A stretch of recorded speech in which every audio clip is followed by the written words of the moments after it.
Hello, greetings everybody. This doesn't look like the clearest video today, but oh well, what can I say? Hey Megan, good to see you. Wondering how everybody is doing this new moon. Lots going on with the new moon. I just shared a little bit about that on a podcast I recorded literally 2 minutes ago. I was delinquent on my podcast Friday this week for a variety of reasons. And we have so much new content out there that even Julie, everybody knows Julie. Julie was like, maybe this week, she told me. She said, we had plenty of content. Margot has a million podcasts that are new. Nathan and I just did one that we released. I had another one with my friend Devin that I posted on the social platform this morning. She has a business called Inner Spark, and she's really awesome. So yeah, there's plenty of content out there.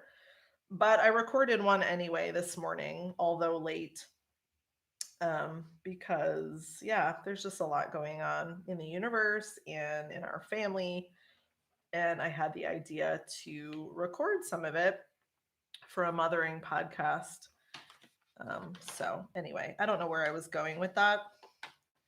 But as far as the new moon goes, if you're feeling like things are swirling and crazy, they are, and things are like energetically breaking up, is my understanding. So old thought forms, old patterns, like old ways of being, we are really being met with resistance right now if we want to keep that around or not. And it's not always an easy process to let go of things, even if we're consciously aware that they don't serve us. So that's kind of been what I've been thinking about this past weekend. Just really, what am I ready to let go? And one thing that came in for me, and this may resonate with some of you, is just really wanting more ease in my life. Like, life does not have to be hard. And if we have this idea that it is, then it is. So feeling like life is easy is where I'm at right now, because I'm really done with this pattern of it feeling hard or needing to feel hard. And of course, that's not all of life, but particularly, I can't speak today. Oh my gosh, my brain. Around this concept of moving, this topic of moving for us, that we could invite in it being more simple and we don't have to struggle. And if we're meeting struggle, if we're meeting resistance, then perhaps we need to move in the other direction, right? Like, duh. It sounds so obvious, but I don't know. It's taken some reflection this new moon to realize that and to step into more power around that and not keep going. Don't keep going in a direction that isn't working. Frustration kind of breeds hopelessness. And I know this is like a pattern for me, feeling frustrated, feeling hopeless. And then you kind of can let your whole world blow up over nothing, just simply a thought pattern that you had. So I am creating more ease in my life today. And from here on forward, being supported by this new moon in Aries and all of the crazy stuff that's going on in the world, and just trying to live my best life, right? Even though there's a lot of uncertainty in that. So we also had one of our dogs die over the weekend, which was kind of shocking. I'm not going to go into all of that here, but the podcast I just did was on death and talking about that with our kids and, how we handle that in a family and all of that stuff. So I shared on the podcast, it is sad. We are sad. I definitely am mourning him, but at the same time, it's the old, there was a lot of history with this dog in my life the last 10 years. And it really was an actual, like manifestation of this whole idea that we're leaving the old behind, that we're stepping into the new. It's not always comfortable, but we are being asked to do it. And I think a pet in particular really represents that part of ourselves, right? If you're a pet person, I'm a dog person. They are their own souls, obviously, but they're also there for us. Like that is the karmic relationship, I think. I mean, we're there for each other, but like a pet is so um pure, they don't have a lot of like selfishness, or they don't have a life that's lived in a way that serves them. It really is meant to serve us, I believe. And that was my experience with this dog. He was like completely of service to me. So I am sad, but his service was done and life is moving on. And that's all very exciting too. So blessings to all of you as well on this new moon. And let it go. That was the message too in some of the astrology I've been reading. It's just let it go. We don't need to like think about it. We don't need to um, analyze it. It's just done. It's just totally done.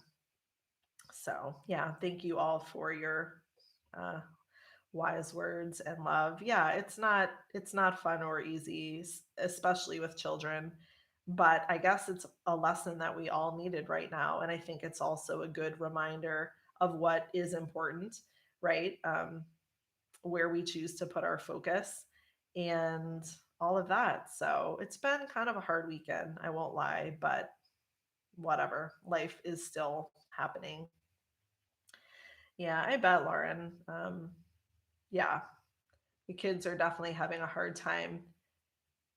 And that's been really it's been a lot of good teachings though, because at the same time that it is difficult for kids to face this concept of death, there's also just still their innocent nature, I think, that pushes through, and they aren't as likely to like hold on in a way, I think, as adults are. So again, that letting go idea of just doing what serves us best, what is in our highest good right now.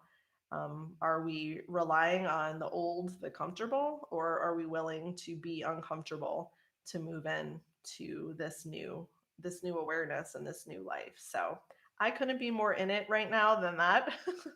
I don't know how you're all feeling, but like I'm living it right now, doing my best to stay centered and all of that. But yeah, thanks for holding the space in that. And maybe you'll enjoy the podcast on the topic once I get it out there, which probably won't be this week because, like I said, too much content, too much going on. Time for it all to settle. So, thank you. I would love to hear any questions people have or topics. I mean, it doesn't really have to be a question. It's just this isn't as much of a conversation, obviously, as some other platforms. I did want to talk a little bit more today about apprenticeship, if anybody can stand it. And I know there are people that can stand it because the questions keep coming. So those of you that have done that, been there, this might not be as interesting, this segment, to you for sure.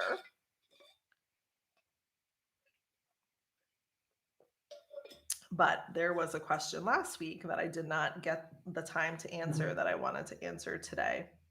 And this was from someone that is in our platform and in our doula program, and really thinking with intention about her future as a midwife, which I love. There's nothing I love more than thinking about that with people and helping them dream what it is they want to dream as they do this work.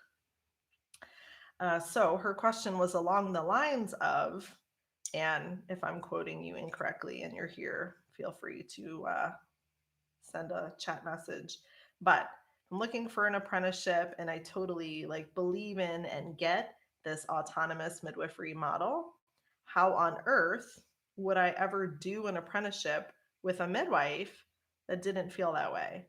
So the midwife maybe is licensed or regulated and doesn't seem to, at least at assumption, right, embody this idea of full responsibility for herself as a midwife. How does a student work with that if that's not what they believe? I think that's a great question. I don't know that I have the answer other than apprenticeship is so personal. I've said that a million times. It's a relationship. It should not be taken lightly. We are not in the profession of, let's see, I don't even know, like becoming a dentist or learning how to do someone's taxes. Like to me, those are the most boring professions I can think of. Sorry, no offense meant if anybody also does those things. But in those professions, maybe it's not as personal and it's just about getting the skill, right? And getting the job done and getting the equipment that you need. And we all know, I think, that midwifery is not that way. So that's obvious to most of you, but I'm saying that to remind people that they can keep their integrity and they can keep their passion and their focus on how they want this to be. So there is no one size fits all advice, just like there isn't one way that, we all practice midwifery. All of us here do it slightly differently. We're different people. So I could see it both ways with this apprenticeship question. On one hand, experience can be valuable. So it might not be with the person that you ultimately want to work with. Um, but it's still birth and it's still getting to be with pregnant women and getting to see how that all flows and learning. So I was there in my apprenticeship with a midwife here. It was a very, I always say medicalized because I don't know what other word to use, um, very medicalized apprenticeship. I saw lots of things that I couldn't take back. So once you see things, just like once you hear something, you can't unhear it, you can't unsee it. And so that can be hard and it can be traumatic, but we can also choose to learn from that. And it can force us to come up with our own ways of doing. So when we work with someone, a midwife, um, you know, we're all just human.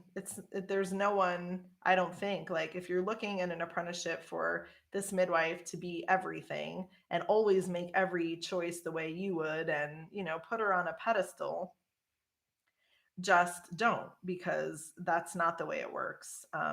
The midwife is doing the best she knows how, and you may not always agree, and you may not want to do things the same way. And I think that's just, you have to accept that. And she also needs to accept that. And there needs to just be a mutual respect so that you can work together and hopefully learn from each other, right? Isn't there some like saying about, um, like the student will always kind of like go beyond where the teacher was. Like that's the point eventually, is that a student, you know, gets her own experience, becomes her own person, might know a whole lot more about this or that. That's fine. So we're all just serving in the role of student and then midwife as long as it suits us. Um, so if you think about it like that, we're all just individuals doing the best we can. And you can get a lot out of an apprenticeship of every kind, of any kind. And it may not be how you want to act, it might not be what you would do. And eventually, it'll probably be time to leave, is my sense. That was my story. Eventually, you will have seen enough, you will have heard enough, and you'll be ready to stop criticizing it and go do what you're going to do. Right. And then, of course, the other side of that is people that feel like if the midwife isn't completely aligned with them, it isn't completely resonant with them as a student, then they don't want to go there. They feel like it would be wasting their time, maybe, or they feel like what I said, they don't want to see things, they don't want to hear things that don't feel good to them. I think that's perfectly valid too. You might be waiting a while, or you may not be waiting a while. I think it's all about your intentions too, and what's practically available in your community, or if you're willing to travel to work with someone. I think it's whatever you want it to be, as long as you are clear on your own intentions. You know what you plan to get out of it. You're working on your own stuff. What kind of midwife do you want to be? That's a great question to ask yourself at regular intervals, no matter who you're studying with, no matter what school you're in, because at the end of the day, this is up to you.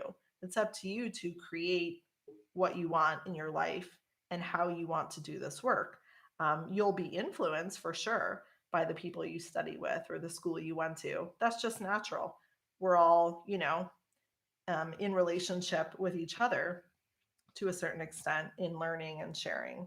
So I don't know. That isn't like a perfect answer, but I don't think I give perfect answers sort of ever. I really, really would encourage people to follow their heart. And if something doesn't feel right, whether it's an apprenticeship or a client to work with, don't do it. There's no need to force yourself into this mold if it's not feeling right. There are many paths to becoming a midwife. There's no rush, right? It takes some people 5 years, it takes some people 10 years, whatever. It's all just going to be unique to you. So I think looking for guidance around that, and conversation can be helpful. It just gives you more to think about, and hopefully that helped.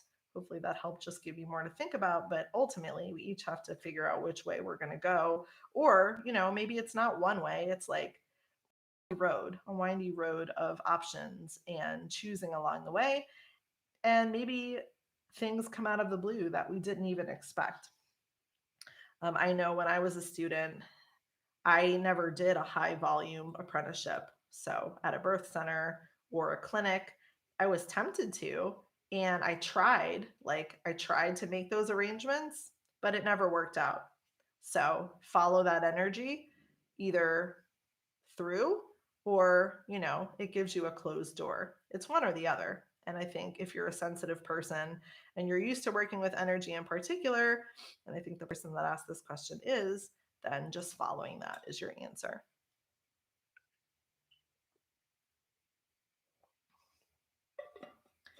Oh man, I don't think I am a great preceptor. Lauren, is that honest enough for you? I don't know. I don't think I am.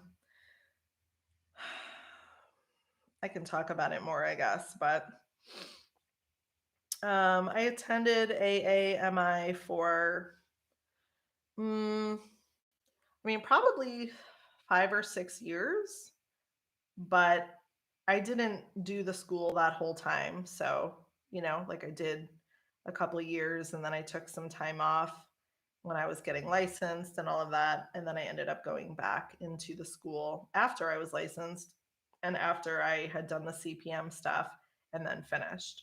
So, kind of untraditional, non traditional in my timing, but that worked for me. And I was super determined to finish once I realized how valuable that was. I think I went through a teenager period, a bratty period where I thought I knew everything, sort of, or that I didn't need that, or because I was a midwife now, I didn't need to finish the school. And I realized I was wrong. So I, went back, and Carla took me in again, which was very humbling. And I finished. And that was when True was a baby. So he's our sixth kid. He'll be 9. And yeah, my goal was to finish before he started walking. And so I finished within the first 6 months or so of his life. And that was great. And I learned so much. And I'm so glad. And, of course, we're always learning. So I don't know what I was thinking at that point, but, it was just a different point in life. Cool, Zara. I'm glad that's helpful. And we can always talk more about it too, but that's what came out today. You never know what's going to come out. Oh, thank you, Lauren. I appreciate you.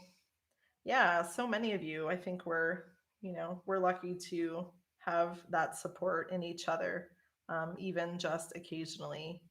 But seriously, as far as the preceptor thing, I don't necessarily feel like I am a great preceptor, although I'd be curious to hear from you what that means to you, because I do think an apprenticeship's valuable. Duh. I've already said that.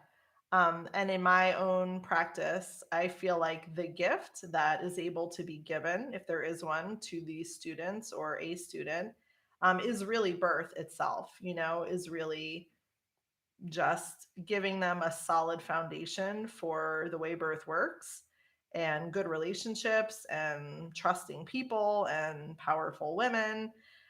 So I guess I don't always feel like it's about me.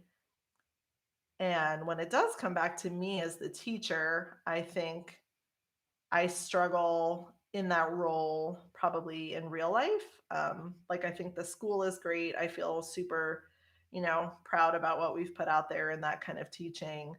But in the moment here in an apprenticeship, it's more like you just want people to absorb stuff.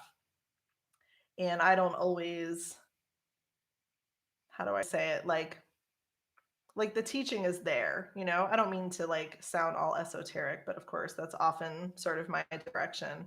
um so I don't know, I guess in my mind, like a great preceptor is someone that's like trying really hard to like educate a student or like to make sure they get the skills, and I really don't feel that way. So maybe that is great, maybe it's not great, but that's what works for me. My focus is the client and births and all of that, and I feel like the student has this role of witness and being allowed to be a part of it, and sure, like ask questions or whatever, but there's so much there and it's so not concrete. And I think back to when I was a student and I was checking off all the NARM skills.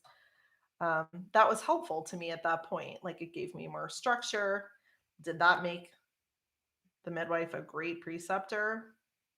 No, probably not. I don't know. I'm not really like very focused today, I guess. I don't know what my definition of great would be, because ultimately I think it's all up to us individually.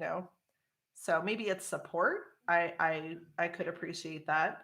I think a great preceptor is supportive of the path of whatever that looks like for that person, while still probably having boundaries and guidance. Um, yeah. So that's funny that you should, or we should be talking about this today, because yeah, I think there's a lot with students too that can be less pleasant. Um, if someone chooses to not do an apprenticeship or not finish one, or maybe it wasn't working out, and mutually kind of ends, um, there's people out there kind of participating in birth in that way, and then still wanting to reference the said apprenticeship. I don't know if that makes any sense. So I don't know. There's a lot of weird stuff going on in the world right now, lack of integrity in a lot of ways. And I hate to think sometimes that apprenticeship and student and midwife stuff isn't part of that, but it is. So I don't know. That's my really weird answer. I think having students is really challenging, actually. And I don't know what I'll wind up doing, in the next year or two or three or whatever. But my thought is that I would like to move to a model where I can interact with different students for shorter periods of time. So that's more about me than it is about anybody else. That I think would work better for me and would be fun, especially with the school, to have students, especially those that I feel connected with, to come hang out for a couple of months or maybe a month or two or three, and do that a couple of times throughout the year and have apprenticeship look that way for a little bit and try that out and see. That's something I'm really interested to explore once I land wherever we land. Assuming that that works out. I don't know. Yeah, because the long road version, I think, is challenging. So I don't know. Casey, Lauren, you guys figure it out. I would love to hear more from you, just what's working and how you really feel like people are making progress, so to speak, through an apprenticeship. Margot has definitely, I think, had more luck with that in a sense. She's had at least one student finish. And, as far as when she was my apprentice, like that was great. Like that made me think that it was just the easiest thing ever. So maybe I got spoiled. um, because we just never had any issues. Like, honest to goodness, like, we had no issues. I mean, obviously, we wouldn't be this close 10 years, 12 years later if we had. Like, she was the perfect student, the perfect student. There was nothing I could ever say, ever about anything. She was everything you would ever want a student to be. And, I'm not saying I was everything a preceptor should be, but it worked out. And I think we had good communication.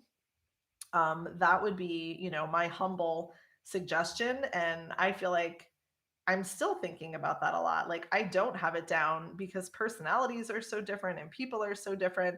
But with Margot, it was so easy. It was good communication. There wasn't any like anything that wasn't being said. And birth is so personal. You're seeing, you're witnessing these things that people want to talk about, and we're all just coming from different places in our experiences. So yeah, I felt like a pretty awesome preceptor once upon a time when Margot was my student, and I've been humbled since.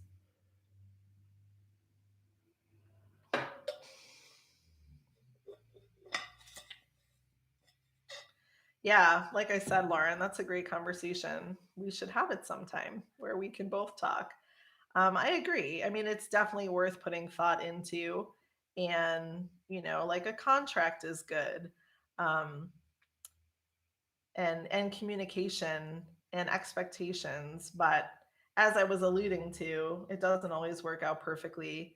And I was kind of alluding to the fact that sometimes people sort of start trainings or apprenticeships, and then something happens, but then they're out in the world calling themselves a midwife, they're using your name. That's all just super weird and uncomfortable, and I wish things like that weren't the case, but they totally do happen. So I guess, how can we live in this perfect bubble of this relationship being everything it should be, everything it needs to be, but also having awareness of just like the way humans and specifically women often unfold in relationship with each other. I think there's a lot of work to be done around that. And, I'm there with you all. I'm doing that too. I don't have it figured out.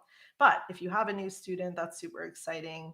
It's an opportunity to try all those things, to see what's working. I think structure versus non structure is something I've struggled with. So maybe that's where I don't think I'm great, Megan. Um, I'm not super structured. And I feel like the student should set the structure, right? They're the ones that are wanting this thing, they're the ones that are wanting to learn. So I feel like I've accepted that more about myself as time has gone on. I don't need to, I don't need to review things or go through charts or explain anything unless someone wants that. Otherwise, it just feels like I'm wasting my time and I have plenty of other things to do. So I like to work with people that are self-motivated and have that plan for themselves. If a student I'm working with says like, hey, um, every week or every other week, like, can we do this thing, or can we study this, or can I send you feedback, or can I send something for feedback, I worked on this, whatever, then totally, like, I appreciate that because I'm not going to set the structure. Whereas maybe that is a great preceptor, maybe it's not. I don't know. I think it's just up for whatever interpretation you have.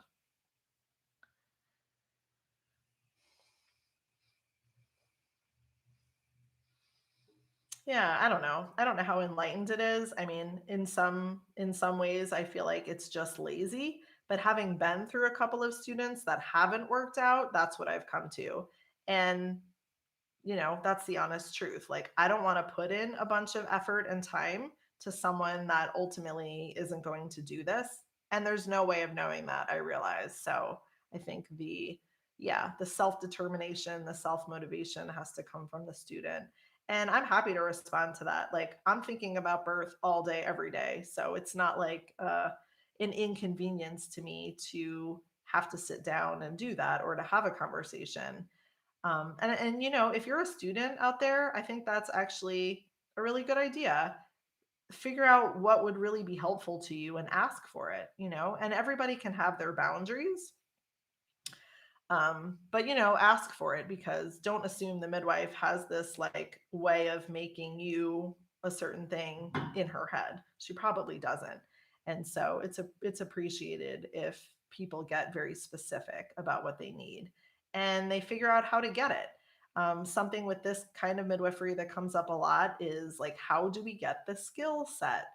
And there are skills, like you should be able to do a vaginal exam and you should know what you're feeling. That's really helpful.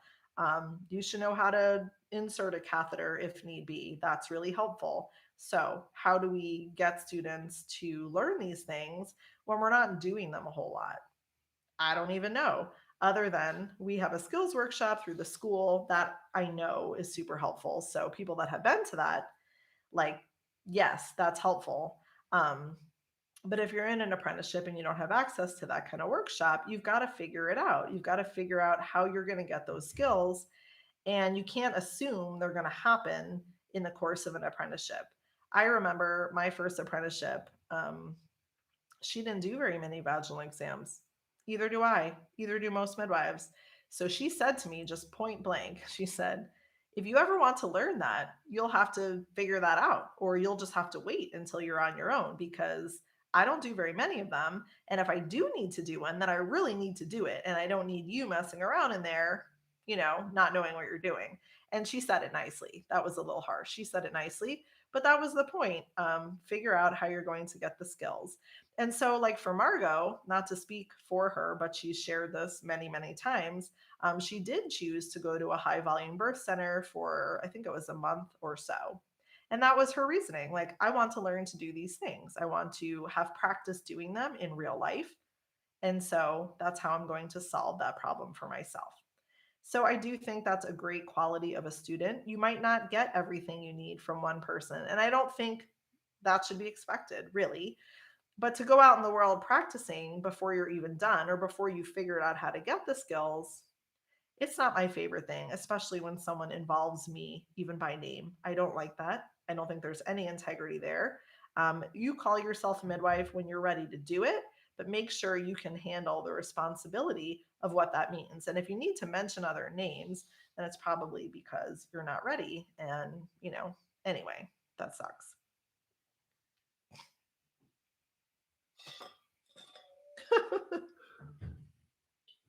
I don't know. Maybe I was a cowboy in another life.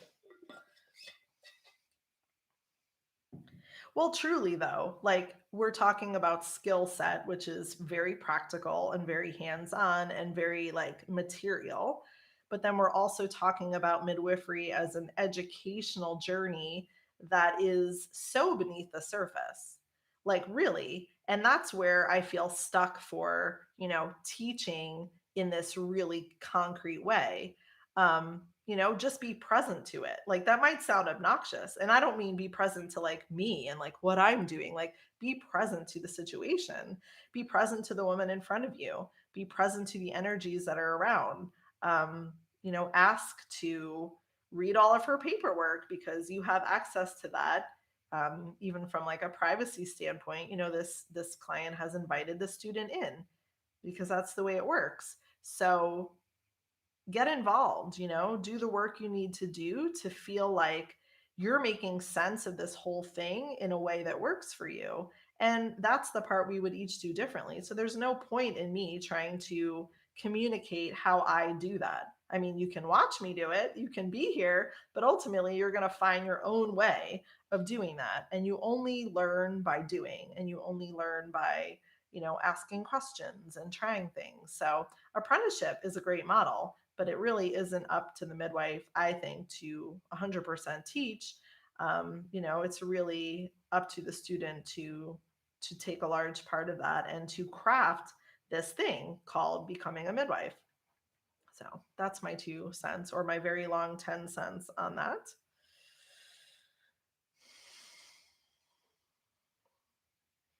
Any other thoughts or topics today? I don't know that I really have one. This could be a shorter thing.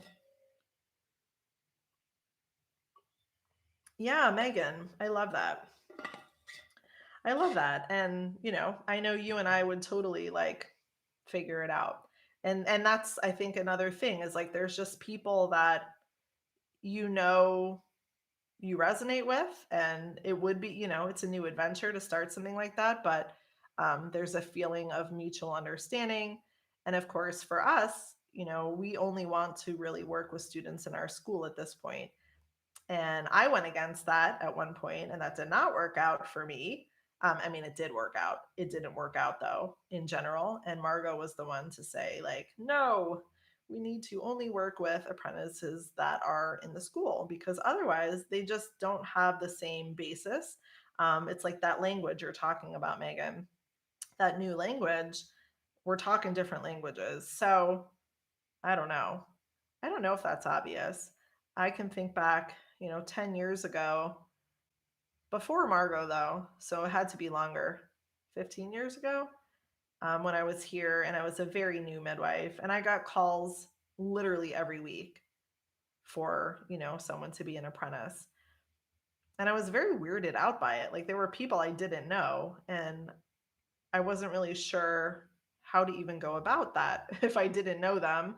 But, they wanted numbers.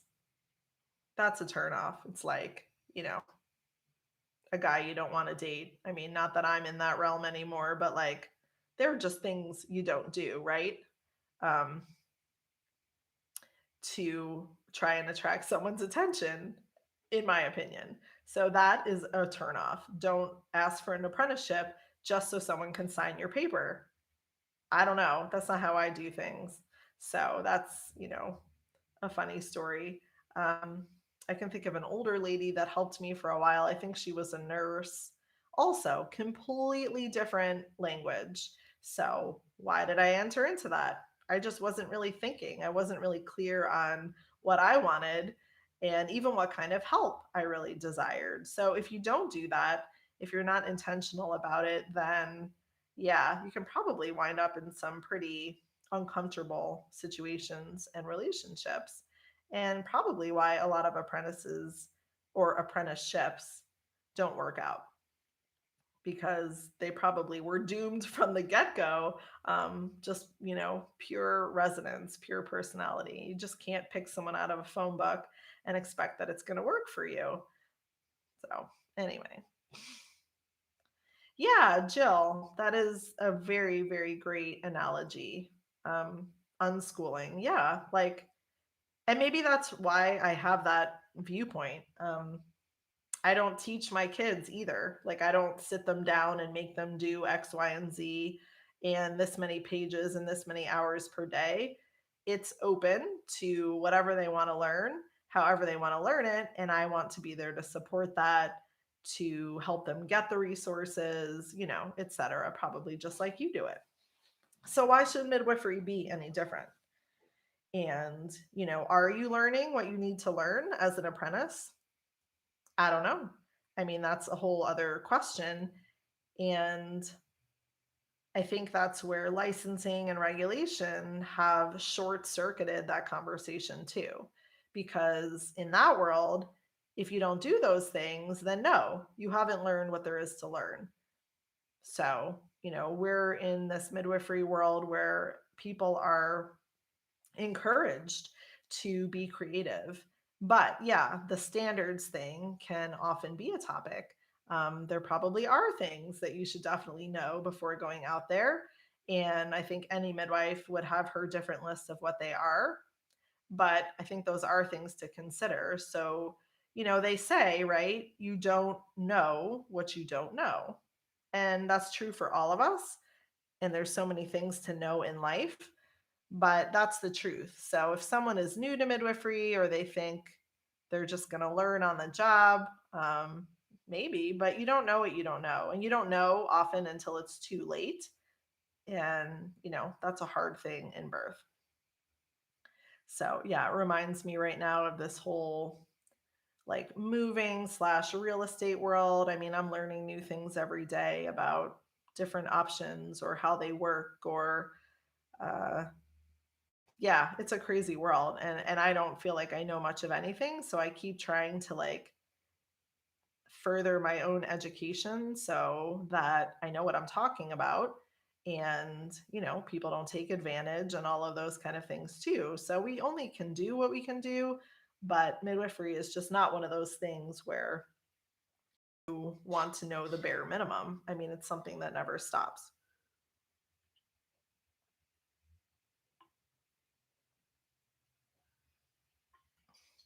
So on that note, thanks for joining me today. I am going to head off and actually meet with a real person today, which is really fun, and keep you all in the loop. So happy new moon. Thanks again for being here. If you have questions, get them to me if you would, any way you want before Monday, uh, because it's always nice to have a focus. So have a great day, everybody, and a great week. I'll see you next week.